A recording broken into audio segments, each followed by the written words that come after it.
Changes to Kha'zix, Hecarim, and the jungle in this episode of the patch preview.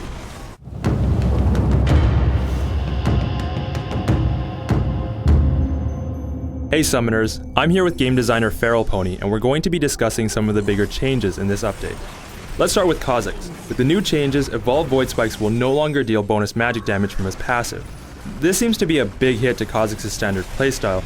What were we going for? Void Spikes was so good that players were rushing it as their first evolution no matter what. It deals high damage, heals, and it has huge poke potential if you're using it while proccing with Unseen Threat. So there were very few reasons to not evolve it first.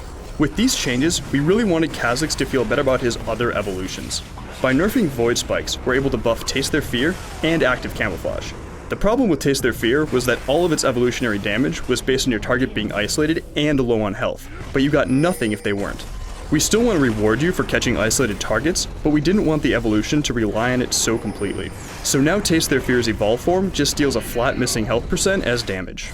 Do you think this will open up new ways to play Kha'zix?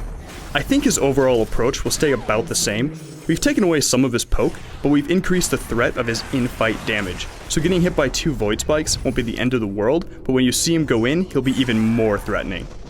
The other champion getting major changes this patch is Hecarim.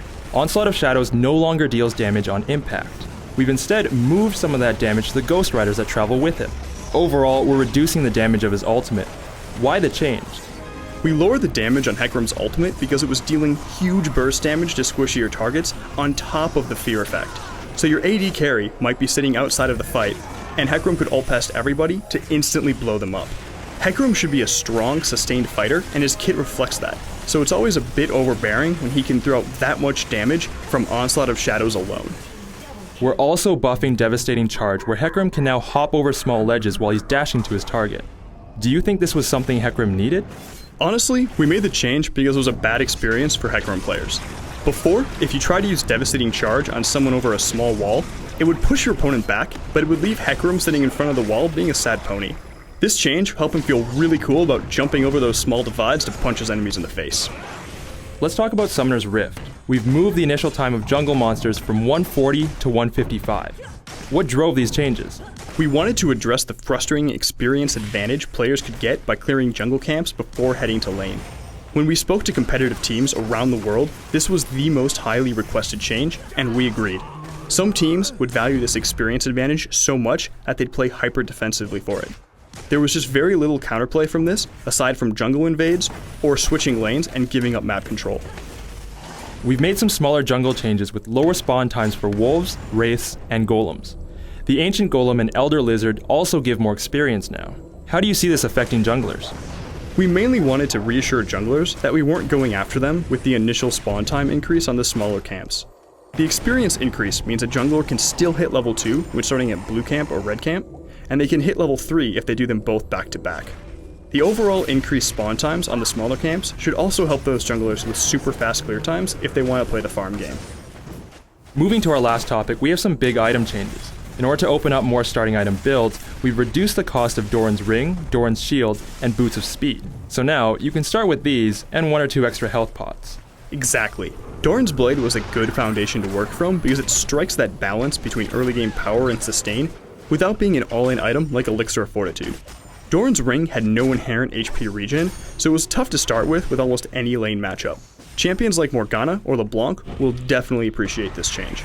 Giving an extra potion for Boots of Speed or Doran's Shield adds a little extra sustain to make them more attractive as starter items. We're also changing Madred's Razors and Wriggle's Lantern. Here, the 25% chance to deal bonus damage is being scrapped in favor of dealing flat bonus damage per hit to monsters. We're adding a lot more consistency to these jungle items. Why? The 25% chance to deal bonus damage to neutral monsters was a bit of a gamble. If you got lucky, you could full clear a jungle really fast. If you were unlucky, you could get set back just as far. There were a few other problems, like junglers failing to donate buffs to their teammate because of wayward procs, or objectives going down too fast because of a lucky streak. In the end, the new consistency should help junglers plan their routes more efficiently without having to rely on luck for their clear times. Our last set of item changes have to do with attack speed on hit items. Malady has been removed from the game, but Wit's End and Nashor's Tooth have taken over its passives. So Wit's End will now steal MR per hit, while Nashor's Tooth will now deal AP damage per hit. On-hit builds do not seem to be working very well in Season 3. Do you think these changes will help that? We hope so. We removed Malady because it was a poor fit in the overall game.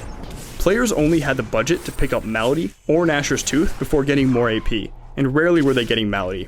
We really wanted to solidify Nashor's Tooth's position as a strong AP attack speed item so that champions like Diana, Kayle, or even an AP Teemo can optimize for that playstyle.